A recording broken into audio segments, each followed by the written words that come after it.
اعوذ باللہ من الشیطان الرجیم، بسم اللہ الرحمن الرحیم۔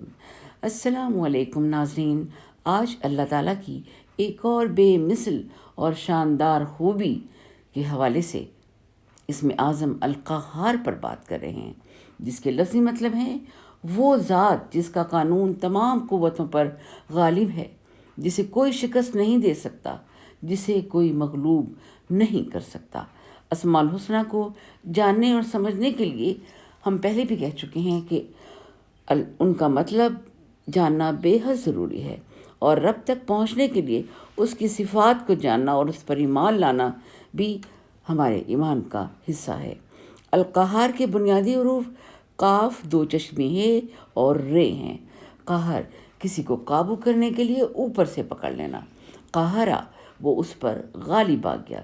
اس سے مراد تسلط، اقتدار، غلبہ اور گرفت کے ہیں۔ القاہرہ کسی شے کے اوپری یا بلندی حصے کو بھی کہتے ہیں، جیسے جبال قواہر، بلند پہاڑ۔ لفظ قہر طاقت، قوت، قدرت، غضب اور ظالموں پہ زبردستی کرنے کے زمرے میں آتا ہے۔ رب تعالیٰ کی صفت رحیمی اور غفاری اس کی تمام صفات پر غالب ہے۔ ناظرین، لفظ رحمان، رحیم اور غفار ملا کر قرآن پاک میں سینکڑوں بار آئے ہوں گے، لیکن القہار صرف 6 مرتبہ آیا ہے، جو ظاہر کرتا ہے کہ رب کی ناراضگی اور اس کا قہر انہی پر نازل ہوگا جو زیادتی اور ظلم کرتے ہیں۔ قہر، قاہریت، قہاریت، غضب نازل کرنے، مغلوب کرنے اور ظالموں کے ساتھ بے پناہ قوت اور طاقت سے نپٹنے کے زمرے میں آتا ہے۔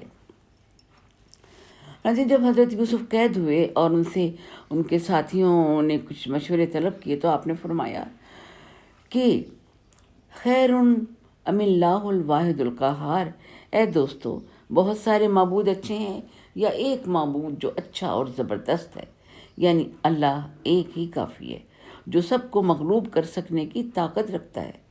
سورہ الانعام کی آیت نمبر 18 میں اللہ فرماتے ہیں وَهُوَ الْقَاهِرُ فَوْقَ عِبَادِهِ، یعنی وہ رب جو اپنے بندوں پر ہر طرح سے غالب ہے۔ یہ وہ عظیم قہاریت ہے جو رب تعالیٰ کے شایان شان ہے۔ جب کوئی بندہ اس قہاریت کا دعویٰ کرے تو اس کا نام فرعونیت ہوتا ہے، جیسا کہ اللہ تعالیٰ نے بنی اسرائیل میں ذکر کیا کہ نعوذ باللہ فرعون نے کہا وَإِنَّ فَوْقَهُمْ قَاهِرُونَ، یعنی میں بنی اسرائیل کے لوگوں پر ہر طرح سے غالب ہوں، اور یہ کہہ کر اس نے ان کے لڑکوں کو تو قتل کرنا شروع کر دیا اور لڑکیوں کو زندہ رہنے دیا۔ یہ خالصتاً استبداد اور ظلم ہے جس سے رب نے منع فرمایا ہے۔ لیکن آپ نے دیکھا القہار کی گرفت نے فرعون کو کس طرح سے نشان عبرت بنایا۔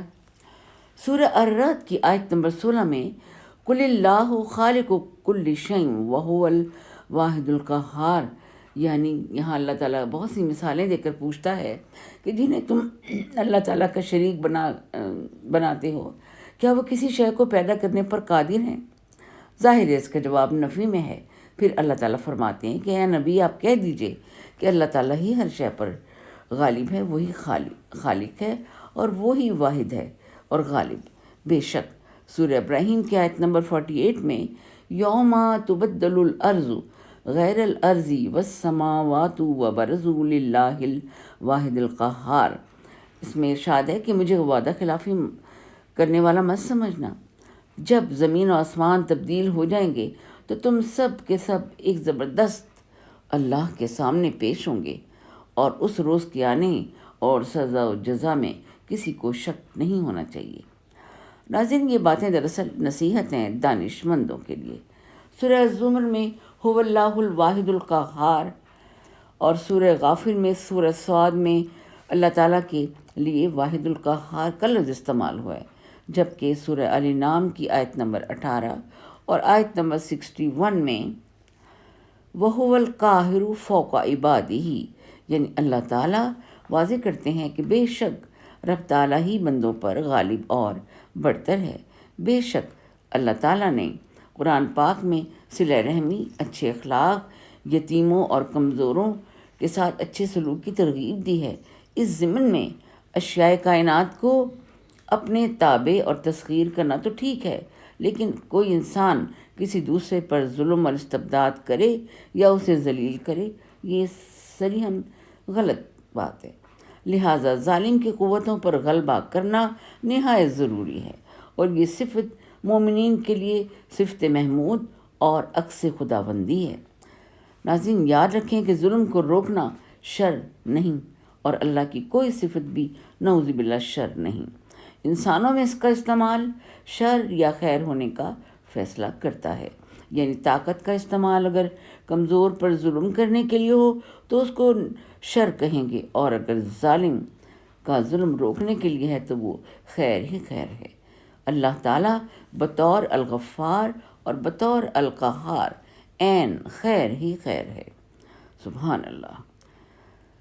رب کی ہر قوت حسن اور تعمیر کے لیے ہوتی ہے، یہی صورت مومنین کی جماعت کی ہوتی ہے۔ فَلِلَّهِ الْأَسْمَاءُ الْحُسْنَى فَادْعُوهُ بِهَا، اللہ کے تمام نام خوبصورت اور اچھے ہیں، اسے انہی ناموں سے اپنی دعاؤں میں پکارو۔ کہتے ہیں جو شخص دنیا کی محبت میں گرفتار ہو جائے وہ کثرت سے اس میں مبارک کو پڑھے، انشاءاللہ دنیا کی محبت اس کے دل سے جاتی رہے گی اور خدا اور اس کی مخلوق سے محبت کا جذبہ پیدا ہوگا، دشمنوں پر فتح اور مقدمات میں کامیابی ہوگی انشاءاللہ۔ ناظرین، ہماری اس ویڈیو کو بطور صدقہ جاریہ لائک اور شیئر کریں اور ہمارے چینل کو سبسکرائب کریں۔ جزاک اللہ خیر۔ سلام علی المرسلین والحمد للہ رب العالمین۔